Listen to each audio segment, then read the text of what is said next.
First, I would like to strongly encourage you to try the Starch and Press Applique and stitching it by hand. But if you've decided that it is absolutely not for you, then you do have options. You can trace the pattern pieces, or the applique pieces, onto paper-backed fusible web. This piece happens to be Wonder Under, but there are many different brands out there. Just to name a few: Steam A Seam, Soft Fuse, Heat and Bond. You will want the fusible that is light enough to stitch through. There is some that is like a craft fuse that will gum up your needle when you try to sew through it. So you can just place the paper over and you can see through to trace. Do be aware, however, that whatever you're tracing on the paper, you will end up with a mirror image when you're done. So for the watering can, to get the spout going the right direction, you would either need to flip it over and trace from the back side over a light box or a window, or take it to a copier and make a mirror image copy. Once you have all your pieces traced, then you are going to rough cut around the edges. You do not want to cut on the line at this point in time, so I just left a margin all the way around. Your next step is to take the fabric that you want for your applique pieces, and you are going to put the paper side up and the rough side down on the wrong side of the paper. You will want to check the manufacturer's instructions for each different fusible. They do vary. Whatever it says, and I am not following the directions right now on camera, use that to fuse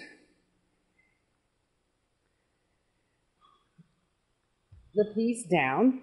Your next step is to cut on the line, your drawn line. So after you've fused all your pieces, and you can just go sit down somewhere and have a cutting party.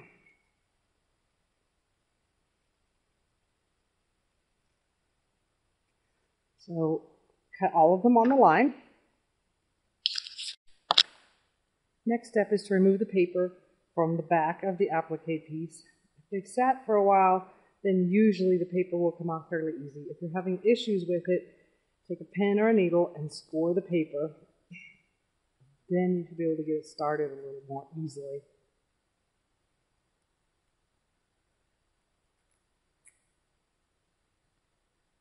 And of course, if you do it in front of the camera, it'll come off in pieces instead of one big piece.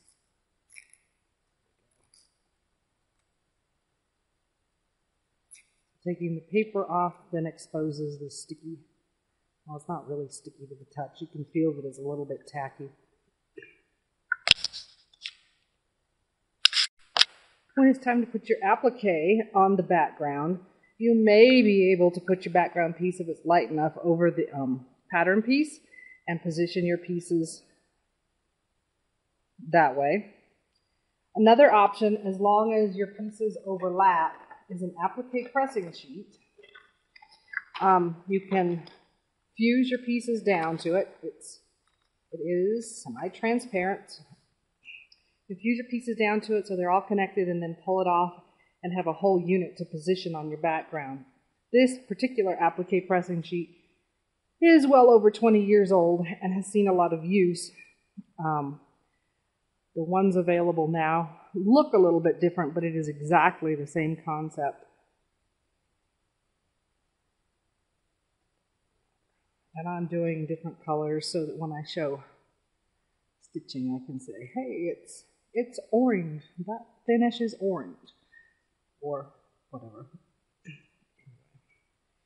And what makes this whole unit overlap is the centerpiece. When you're happy with how it looks on the applique pressing sheet, come in with the iron and just press it to the sheet. It doesn't have to be too long. Now let it cool before you try to peel it off of the applique pressing sheet. Once it's cool, you can literally just peel it right up and move it to your background. Position the applique when you're happy with where it is. Your last step is to fuse it to the background, again following the manufacturer's directions. And some people leave the applique at this spot. I do suggest stitching around it, especially if you ever intend to wash it, because over time it will start to peel up.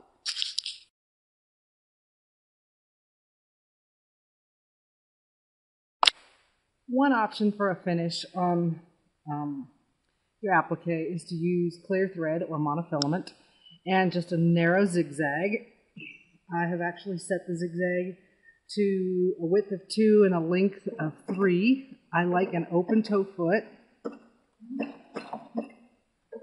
When I'm pivoting, if I'm on a convex curve, then I want to pivot with the needle on the outside edge, and that's all that there are on this shape. But if I was stitching around something that had a concave curve, then I would want to pivot with the needle in the applique fabric.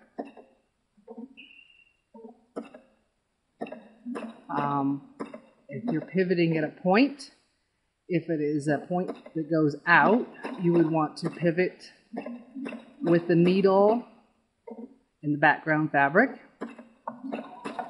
And if you are pivoting on an inside point, you would want to pivot with the needle in the applique fabric. So we get to the end, just fix.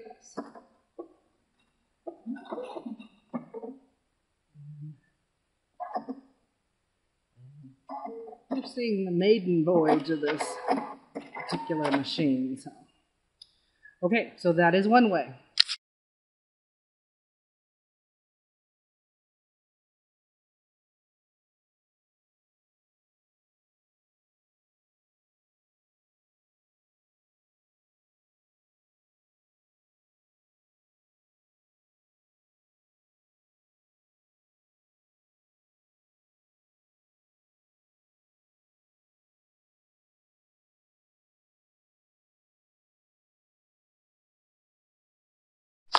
Another option is just a straight stitch. You could drop your feed dogs and do that free motion if you have a lot of really irregular shapes. Again, a needle down is a good idea if your machine will do that. Even if you are doing it with your feed dogs dropped, I am not this time. And I'm not doing a very good job since I'm trying to stay out of the way of the camera.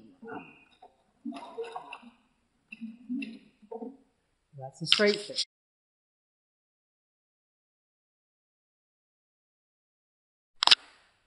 Another finish is the blanket stitch or buttonhole stitch. Before you start sewing on it, play with your settings on your machine to get the width and length you want. I have it set right now for a length of 4 and a width of 3. Any pivoting you do on the blanket stitch is always going to be in the background. You don't want it while you're in on the leg of the blanket stitch. Put my needle down again.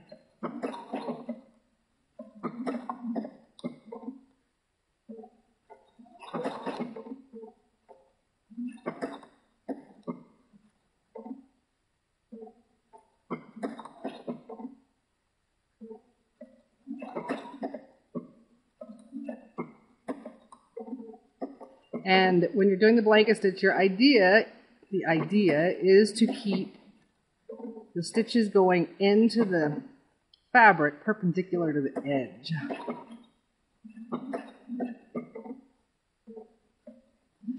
Your thread can either match or it can be a contrast. I am using a heavier weight cotton thread. In fact, it's a 30 weight. To do that, you might need to adjust your tension. You do not want the bobbin thread coming up. I'm not worrying about it terribly much on this because this is just a sample. I have no intention of doing anything with it. The idea is to have your stitches running along the edge to be just off the applique fabric.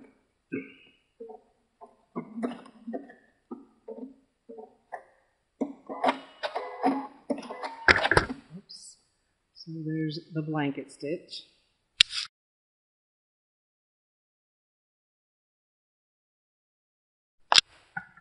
Another option is the satin stitch. On some machines, that means you will just adjust the zigzag until you get a really close zigzag.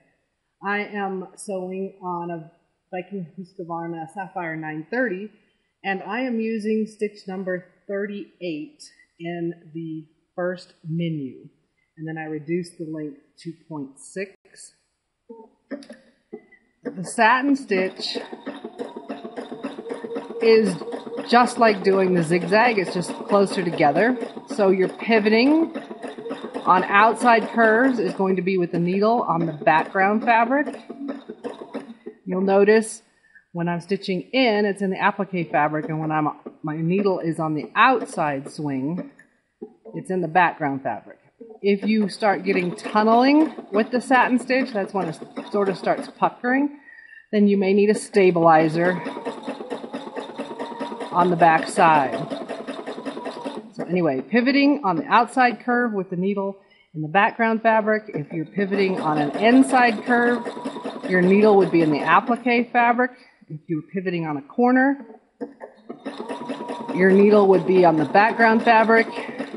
It's on an outside corner, like on the end of a square. If you are pivoting where a corner is cut in, your needle would be on the inside.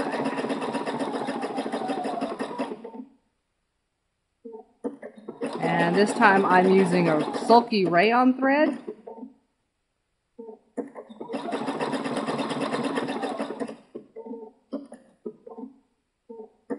I really should have used a stabilizer. Again, play with your stitch width and length before you start stitching on your fabric or on your finished piece.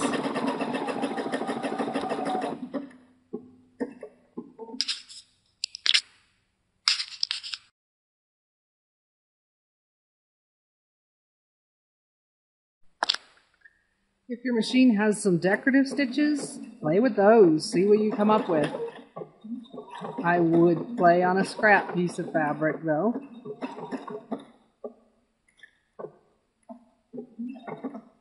You're going to need to figure out where your pivot points are.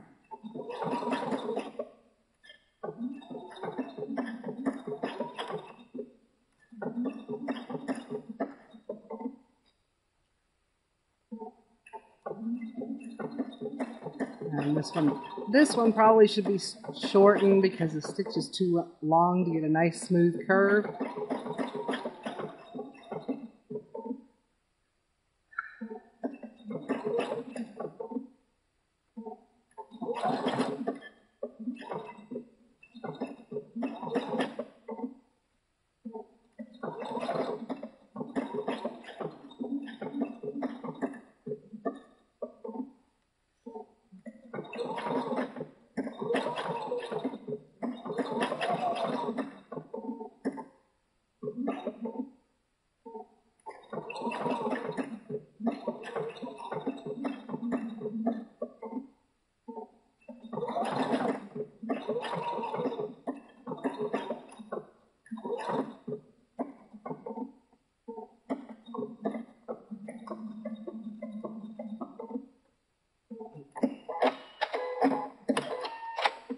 Even though this one is not beautiful, I hope you get the idea that you can play with your decorative stitches and come up with some interesting things.